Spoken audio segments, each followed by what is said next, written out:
Hello, everyone, and welcome to the Macrocast. I'm your host, Ylan Mui, a managing director at Penta. My co-hosts are John Fagan and Brendan Walsh of Markets Policy Partners. And today is a bittersweet day because we are all parting ways. This is the last episode of the Macrocast as a joint production. John and Brendan will be taking the wheel after this and relaunching the pod under the Markets Policy Partners banner. So you'll be able to listen to the Macrocast by going to marketspolicy.com or by searching Markets Policy Macrocast in any of your preferred podcast platforms. Meanwhile, here at Penta, we're going to be focusing on another one of our podcasts called What's at Stake. That's all about how businesses can navigate our complex world. So today is a fork in the road for all of us, but it's certainly not a goodbye. And in fact, this is actually a reunion because Macrocast OG and godfather Tony Fratto is here with us today. He founded the Macrocast and Hamilton Place Strategies, which was the precursor to Penta. He's now leading communications at Goldman Sachs. Everyone, welcome, hello, and it is so great to have this one last conversation all together. It's so great to have this opportunity. I can't tell you how much I appreciate you asking me to come on. This is my first time as a guest on the Macrocast. Every time I was on the Macrocast, Ylan, I was doing what you just did, introducing our group and introducing the show. And so I'm really thrilled and honored to be joining you for the last episode of this incarnation. And John and Brendan, amazing to see you guys again. I think, I was telling someone this morning I was going to be doing the show, and I talked about how it started. And I said it was like, kicking around with ideas for a podcast that we should do. And in the meantime, you guys were housed in our offices at Hamilton Place Strategies, and we would stand around and talk about what the Fed just did, or what the ECB just did, or what Ylan had just reported on CNBC, and just like stand around. And finally we decided, this should be the podcast. We should let's record this, us talking about the latest, Bernanke comment or Powell comment, or what was news and macro indicators and what we think about them. And I know it was really meaningful to me. So it's really great to be here, and I'm thrilled that it's going to be in your hands going forward, also because I know how much you care about the issues. Also, great job at the introduction, up until the point where he had to say the date, and he would always just say some absolute. It's like the perfection that Ylan did it, because it took me at least 2 months of Macrocast to get the name of Markets Policy Partners correct and the date. Because one or the other I would screw up every time. We got lots of questions about the Macrocast over the years. One of the questions that was pretty consistent was, how much time do you guys put into preparation for it? And when I would tell them that we would have like a 5 to 10 minute discussion, or just send an email around the previous day and essentially jump on and start talking.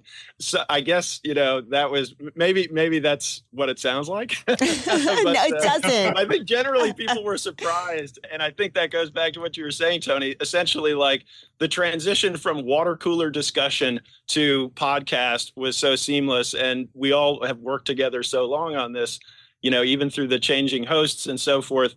But, the rapport was always there. So, and we're just grateful for the opportunity. It was so much fun over the years to work with you all, and the great staff at Hamilton Place Strategies and at Penta and Cleavon and the sound people who are always, the few bloopers that do come through are patiently and expertly excised each week. So yeah, huge thanks to the whole crew and staff and everybody behind the scenes that made it work over the years. So many terrific guests over the years also. One thing that struck me when I joined Penta a year ago and started working on the Macrocast and working with you guys is just the level of camaraderie, right? I mean, obviously the expertise is there. I mean, you guys know what you're talking about. You can go deep, you can keep it fun, but that level of camaraderie really makes the conversation engaging and interesting. And I think that is part of the special sauce that goes into the Macrocast and what makes it so much fun for all of us to do and, hopefully for other people to listen to as well. The other thing that's been fun to watch is the Hamilton Place strategy and now Penta, employees that you kind of volunteered to help run this. But now so many of them have used that as a platform and now are at various journalistic, entities. That's been really cool to watch. We knew that there was, we were always counseling our clients on podcasts also. A lot of them wanted to do podcasts, didn't have an idea. And I always felt, Ylan knows this also, when people talk about going on TV, for example, and it helps if you have actually gone on TV, if you prepared for a segment, if you thought about what producers and TV is interested in so that you can go on and be a good guest and what makes a good guest. If you have been someone who goes on TV a lot, you could talk about what's the best way to do it, and you do it with credibility. When, we're going to do a podcast, I thought, well, we should have a podcast. First of all, we could maybe, have some of our guests on, but we could even, we could teach them with experience how to be a good podcast guest, how to get to the point, how to do the preparation and be ready to talk, how to understand that it's a conversation and not, your chance to come in and recite everything you've got in your head, Totally. Because there's so many times where, we talk about where we're, try to go, but the conversation took us in a totally different, direction. And you learn just to go with it, If it was interesting to us, it should probably be interesting to other people. So, right. Yeah. and the complementary nature. I mean, obviously the hosts from Tony, Brian, Ylan, it's more than hosting, bringing insights and politics and policy areas that, Brendan and I are, we're more the finance side of things. And so it was always a very complementary mix. And as you brought up the guests, the fantastic guests, John Dick, from Civic Science, I learned something.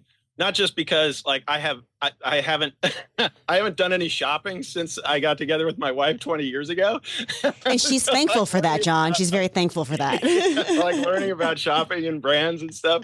Obviously, I always learned a lot from him and Matt Delafano, Michael Steele, Stacey Kerr, the guests from the political side. Lauren Smith, who we've had repeatedly on for supply chain, and a whole host of others.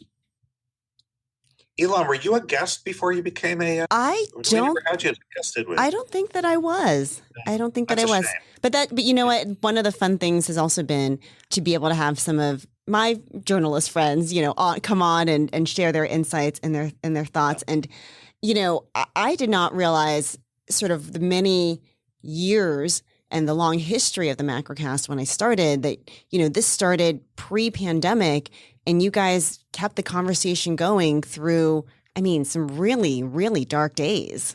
Yeah, I'll tell you, look, I will tell you, even before the pandemic, it was sometimes the best part of my week, right? I always look forward to doing the Macrocast because we get to we do get to hang out and talk about things that are on our minds and really into them with great people. And so it was really fun and interesting to do that. Going through COVID, where we knew that we were going to be, get a chance to get together and talk every Friday morning and not just talk about what was going on in the economy, which was seismic, right? I mean, the giant COVID response efforts on the fiscal side, what the Fed was doing, all the supply chain issues. We all became experts in supply chains and ports and, well-versed in all those things. But also just to catch up with each other. It was a really good, great thing to do, just to be able to see where we're, these guys were in Massachusetts or in DC and how you're coping and dealing with things. And as we all know, going through COVID, we were all dealing with that about how to stay connected to the people you care about. And that was hard to do. So it was really, I know it was speaking for myself personally, very fulfilling to be able to get to do that at the end of the week. And to have good, rational discussions about what was going on in the world from a macroeconomic perspective. Yeah, I remember the day. It was a Friday that the first case in Montgomery County of COVID hit, and you guys had protocols, and you had decided, okay, we're not going to work from the office, but the three of us decided we'll come in and film it at the podcast, and just downtown was empty. It was spooky, and we had no idea exactly what was in front of us. Yeah. Amazing things to talk about, though. I mean, it was, there were the things that were important to us and just judging, seeing things that we'd probably never, that we had never seen before from an economic standpoint. But also those things where we were also educating each other, and so then we get to go have that conversation with each other, and then go. I've always been a really good at stealing from the best thoughts and ideas from these guys. So I'd always take whatever things they taught me, I would go and then use it with our clients, and they would always think I was a little bit smarter than I actually was. Yeah. Well, it was kind of amazing. I haven't gone back and listened to it, but because we do it every week, so we have a recording of what we thought was happening. So just how much everything changed from week to week. It was pretty fascinating.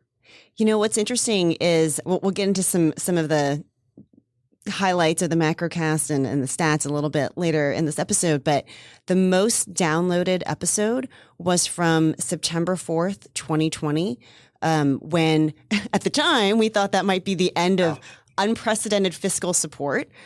But little did we know back then that was actually just the beginning of unprecedented fiscal support for the economy. And I remember it well, Ylan, because it still boggles the mind that the Trump administration would not take the gift of $2.4 trillion in fiscal spending that Nancy Pelosi was willing to give the opposition party at that time. I still think it was just mind-boggling to me.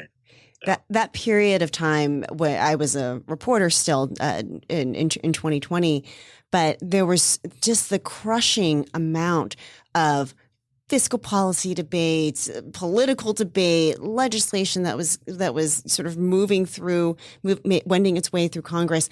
I was working something like 17 hours a day. I mean, to the point where I actually developed health issues because there was so much going on. There was so much to cover. It was a fire hose. And not just the volume, but it was all consequential also. Yes. Absolutely. Absolutely. Our other biggest listened episode, someone accidentally clicked the explicit content warning, and that there wasn't any explicit content, but everyone tuned in to see what it is we said. They figured, this is finally the episode where Tony melts down, drops the gloves and starts hurling just a tide of obscenities in the current state. That's what he really thinks. Oh man. But the problem with it, I can never really do that because I know some of the people who do listen to, were regular listeners of the Macrocast. We can never quite go that far with them. Even on this side of the journalism wall, I don't know that we would go to the full E, for a podcast rating. Yeah, well, I thought we were always pretty disciplined in the way that, whether it was COVID, whether it was the U.S.-China trade fight, the election in 2020, so many twists and turns in the road, the inflation spike, the massive and, ramp up intensification of partisan battling in Washington, D.C. The Macrocast is we always focused on the substance, focused on the, on the markets, on the economy, on the impact, always going back to that and, steering away from the extremes of, editorializing that, you can get plenty of other places. That's some other podcast. Yeah, it's a good point.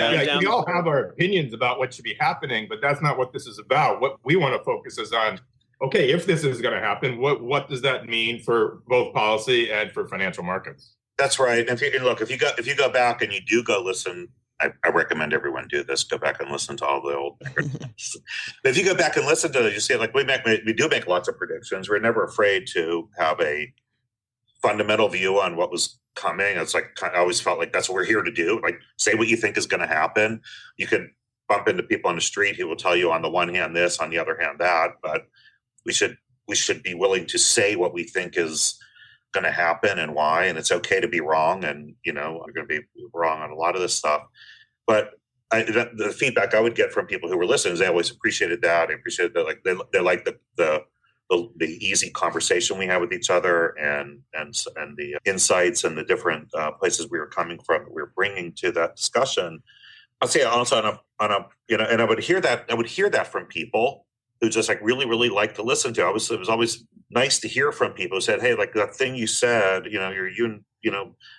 John went off on that thing. Can you tell me what you meant by that or what you thought by that? Yeah. just like, why did you feel that? Like, why do you feel that? And so it would spur other discussions that would happen after people listened to it. And not least of which, by the way, again, just like very personally, my son, who you guys, Brendan and John know, and is like, he did spend a little bit of time learning at their knees also. We're entirely responsiple for all of his success. Yeah, he's over JP Morgan now, doing really well. But like, my son would listen to the podcast, and we would have conversations about what we discussed in the podcast. And and he's a student of macroeconomic issues and monetary policy also, and loves to talk about it. So that was always a nice feature for me also. In turn, that when he would send us the write-ups, after a week, we said, let's just cut out the middleman. There's no editing. Just send it out. Is a smart kid. My father also listened to the podcast, and my dad's a doctor. He's not in finance or economics at all. But he texted me after he listened, and he said, wow, those guys are real experts. I said, yeah, Dad. What do you think I am doing out here? Fooled another one. Yeah. No, that's great to hear. No, but it's interesting, Tony, that you mentioned predictions. And of course, especially considering all the twists and turns in the economy over the past few years, any prediction that anyone would make is certainly to turn out wrong at some point in time. But I did pull up a couple of stats to try to help us frame, where we were and where we are now. And I pulled it up from 2019, which is when the first episode of the Macrocast at least appeared on Spotify. So that's as far back as we went. But the rate of inflation, CPI inflation, in May 2019, month over month, was 0. I mean, I was just stunned when I saw that, because of all of obviously we know of the inflation that we've seen over the past post-pandemic, et cetera, and now just trying to think about, folks being upset about a 0.3% month over month increase. But man, 0 in May 2019. Who would have thought at that time? That's amazing. Well, we do remember that time. We remember all those days of, we used to talk about, we spent a lot of time even on the show talking about deflation. And, if you think about the decade long, longer than that, challenges of how do we get to the Fed's target rate from the other direction? Will we ever hit 2? From below. There were questions. Do we even know how to create inflation? It's like, turns out we do. Yeah, but it took a lot to get there. Yeah, the unemployment rate in May 2019, kind of similar to today, 3.6% in 2019. Now 3.7%. But the payroll number, May 2019, 38,000 jobs were created, and in the latest month now, 353,000 jobs were created. So similar to the Fed funds rate discussion, Tony, I remember thinking, can we just get to a sustainable 200,000 jobs per month? And that's when we know the economy has really recovered from the global financial crisis. And now we're at 353 and wondering, is this ever going to come down? Yeah, we went through a period, Ylan, didn't we, where it was sort of metronomic regularity on that, somewhere around that $200,000 a month, right? Or 200,000 jobs a month was pretty steady and regular for a good while. Yeah, that was supposed to be the indicator that that the global financial crisis was over. A slow recovery, that we had finally made it. Amazing. The stock market would rip if we only created 200,000 jobs a month right now. Yeah.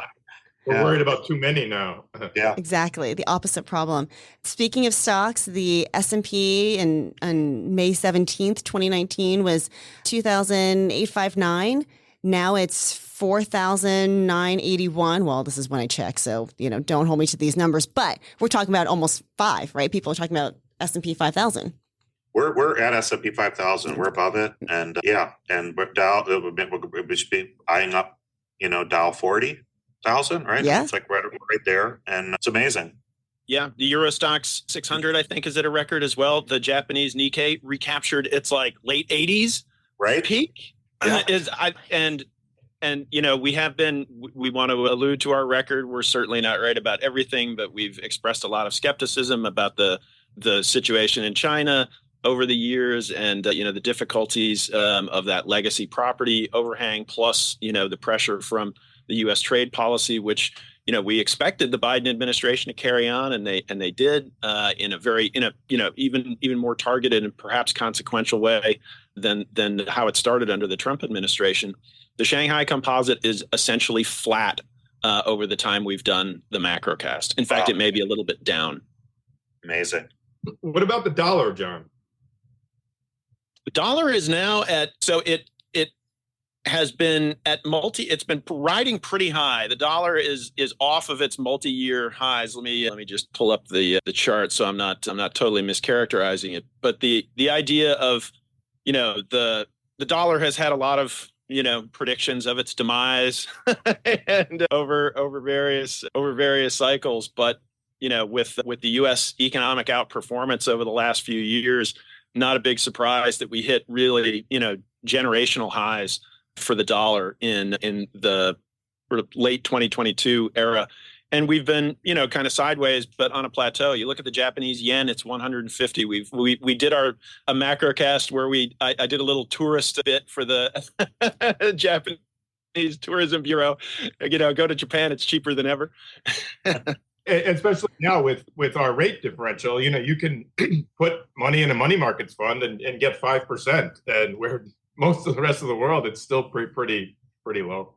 I try to leave those predictions to our chief economist, and I will point Macrocast listeners to yesterday's Greg column. We had a really terrific profile and discussion of Jan and Jan's economic outlook. So that's a one promotional thing I'll do here, but it's worth paying attention to Jan. His outlook on all of those on the economy and the Fed right now have been pretty good.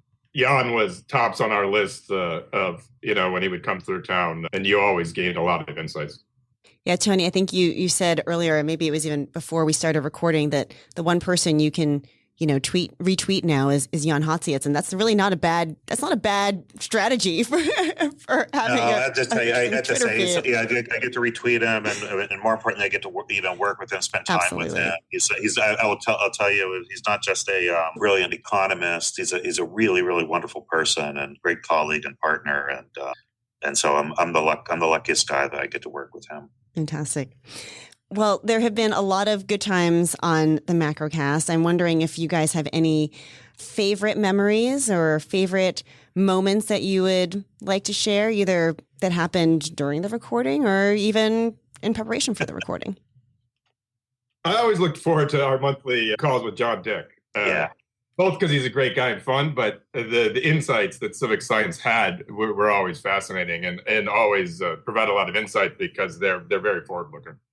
I am going to echo that, and I hope John listens to this and knows that we're sharing the love with him. But it was always great with John for two reasons. One, what Brendan just said, just like his insights were really unique and different, come from a different place from where we are and where we spend all of our time, because he can get down to micro levels and sectors and how consumers are doing and what they think about a whole range of things. John and I, it's probably 15 years ago now, built the Economic Sentiment Index that's now part of Penta.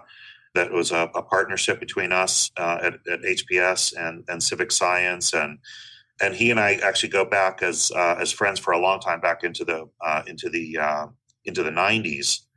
John and I have known each other, so it was old home show for me when John would come on and we could talk. So that's one reason, my old friend, his great insights, but more important than all of that, to even up the playing field with Brendan and John, who are both, Boston fans. I needed another Pittsburgh fan. I need a Pittsburgh guy on there with me so we can even things up. I love when Pittsburgh people get together, because you go back to Pittsburgh. So the first 10 minutes before we were getting ready was really you guys just talking about places that John and I had no idea where they were. You're talking about. Obviously, we spent a lot of time over the years talking about the Fed. I always loved Bry Odeon SMA. I'm sure that he's listening to this. He was always, not apologizing for, but always explaining to us, the rhythms of the Fed and getting our understanding sharpened further. He's one of the best repeat guests we always had and a real friend of the pod. I also remember, it's maybe not one particular instance because there were many instances, but when Tony would get on a rant, it was always, I looked back at some of the Macrocast episodes and there was a title of one of them that was, "You Can't Outlaw Stupid." Immediately, that title was pulled from a Tony rant. It would be that would always be the highlight of the episode when he would get on his soapbox and give us a soliloquy on a particular topic. Always tons of fun. And lastly, you mentioned it in your pre-show notes, Ylan. Brendan's dedication to the Macrocast was so strong that he did an episode while driving at 85 miles an hour up Route 95. And I figured as a Massachusetts driver, Cleavon or Claude would have to be editing out a bunch of F-bombs. That would be the E-show. Yeah. So and I gave a real-time update on gas prices. Yeah, that I loved. So that's right, the roving reporter. Right. It was so funny because I think we were discussing, actually we intended to discuss gas prices during the show.